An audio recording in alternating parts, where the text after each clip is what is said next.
Delhi times देख रहे हैं आप। इस वक्त मैं कॉन्स्टिट्यूशन क्लब में हूँ। मेरे साथ देवीदास वाल्मीकि जी है। यहाँ पे डीएससी समाज की इन्होंने प्रेस कॉन्फ्रेंस रखी थी, जिसमें इन्होंने कहा कि इस बार दिल्ली चुनावों में एक बड़ा ऐलान ये करने वाले हैं कि जो इनके लिए यानी आरक्षण में जो वर्गीकरण का फैसला सुप्रीम कोर्ट ने दिया था उसको लागू करता है दिल्ली में, वाल्मीकि समाज उसी तरफ जाएगा।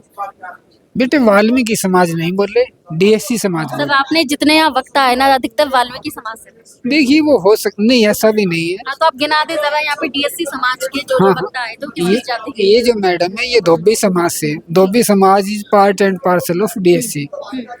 हमारे यहाँ धानक समाज से भी है, हमारे यहाँ ओड समाज से भी है, यहाँ सभी अलग अलग समाजों के लोग हैं। सर लेकिन कहा जाता है कि डीएससी यानी वाल्मीकि ये एक पैटर्न बन गया है लोगों का देखिए कहना है। इसमें ऐसा होता है कि वाल्मीकि समाज के लोगों की दूसरे लोगों से ज्यादा संख्या है, इसलिए वो ज्यादा निकल कर आते हैं। क्योंकि हमारा उद्देश्य उन लोगों जैसा नहीं है कि जो केवल एक जाति का पेट भरना चाहते हो।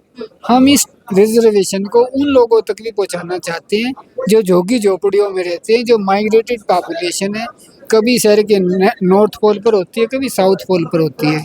हम सभी लोगों के लिए फाइट करना चाहते हैं। और यदि हम राज्य सरकार से जब भी हमारी बातचीत होगी, जो डीएससी का सबसे कमजोर कम्युनिटीज है, हम उनके लिए भी 2% अलग से आरक्षण का प्रावधान अगर करें। इस कमजोर वर्ग में चमार और वाल्मीकि जातियां भी आती है, क्योंकि सबसे ज्यादा ये कहा जाता है कि यही दो जातियां जिन्होंने आरक्षण का लाभ लिया है, तो उसका क्या कीजिएगा?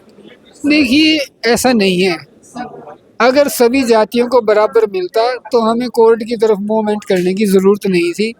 जब ये बहुत ज़्यादा डिस्क्रिमिनेशन था तभी हम लोग कोर्ट की तरफ मूव करते गए।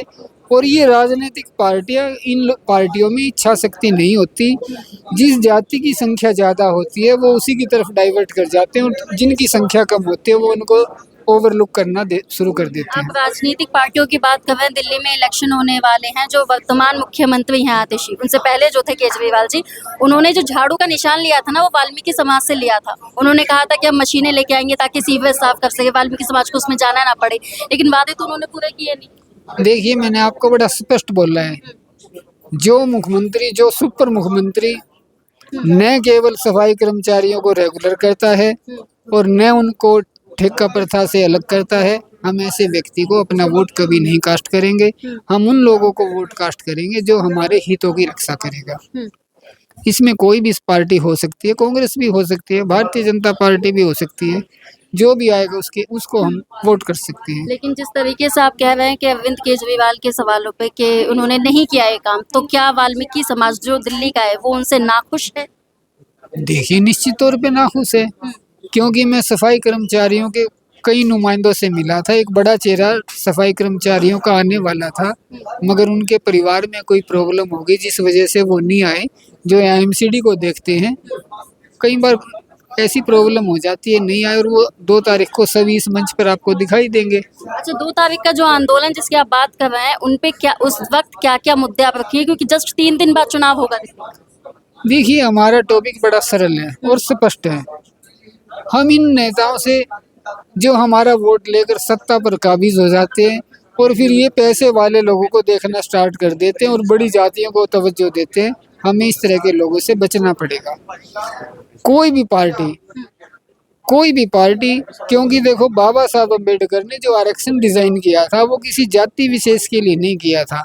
यदि मैं बाबा साहब अम्बेडकर के बारे में बोलूं तो बाबा साहब अम्बेडकर ने शेड्यूल्ड कास्ट और पिछड़ा वर्ग ही नहीं बल्कि सामान्य वर्ग के लिए भी बहुत कुछ किया गया। ये बाबा साहब का दुर्भाग्य था कि उन्हें यहाँ इस देश के अंदर दलित नेता की पदवी से नवाजा गया। जब आप इंग्लैंड में जाएंगे तो उनको सिंबल ऑफ एजुकेशन के तौर से जाना जाता है, जब आप अमेरिका में जाएंगे सिंबल ऑफ सन के तौर पे जाना जाता है, मगर जिस देश में वो पैदा हुए उस देश ने उसको एक दलित नेता की मोहर लगा दी। इस देश का दुर्भाग्य है, जब इंदिरा गांधी जी ने पहली बार प्रधानमंत्री की ओथ ली, उन्होंने मीडिया को मुखातिब होते हुए बोला था कि यदि इस देश में अम्बेडकर ना होते तो मैं इस देश की प्रधानमंत्री ना होती। मगर ये दुर्भाग्य है, बाबा साहब का भी दुर्भाग्य और हम उनके अनुयायियों का भी दुर्भाग्य है कि जो उनको सम्मान मिलना चाहिए था, आज भी इस देश ने कभी सम्मान नहीं दिया। आप बाबा साहब के सम्मान की बात कर रहे हैं, लेकिन जो नेता हैं लगातार वो कहते हैं जब भी वो वाल्मीकि बस्ती में जाते हैं या दलित समाज की बस्तियों में जाते हैं कि बाबा साहब अम्बेडकर उनके लिए भगवान है। ये वोट लेने का उनका तरीका होता है, क्योंकि वो बाबा साहब का नाम लेके इन इन लोगों के साथ छल करते हैं।